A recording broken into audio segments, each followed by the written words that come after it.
Tere? Sir! Nag-unsa ka, te? Nagluto na sa imong isugo. Oh, grabe sugo, yun. Oo, nagluto. Ay, o sa ato sundan ka rin pa rin hapon. Tire! Ay, magulo. Kalabasa o salangin. Oh, okay.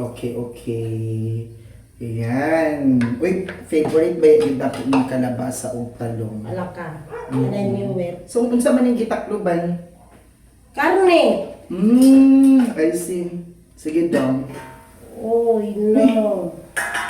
Wow, kahumot. Ngayon pa man gilunod ang kalabasa. Ilunod na siguro ang kalabasa kay murag nahubsan naman. Sige sir. Ilalagay sa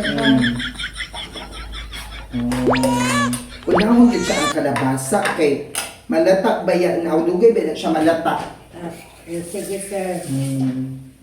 Tapos, di siya butangan gamay og sabaw-sabaw na para makuan siya kay murag nahubsan naman. Akong batangan sir.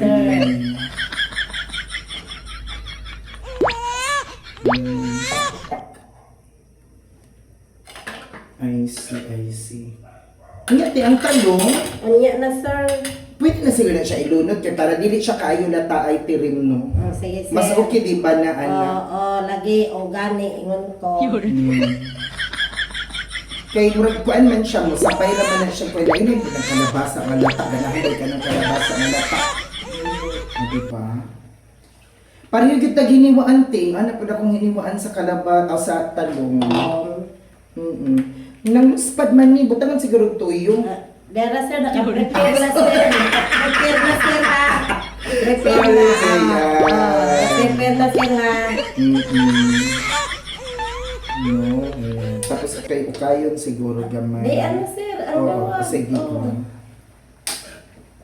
Ay, kadami anak tirim. Oy, Diyos ko Lord, that's my favorite yun. Yan. Kaya, di man na yung anak pag ukay. Anting murag malata man na siyang imuhang kuan kalabasa o talong. Ang saan ay pag-okay sir? Murag kuan sing kanang hinay na siya kay malata man na. Sir, ikaw na lang. Bahala ko. Yahan ka. Ang taga, bahala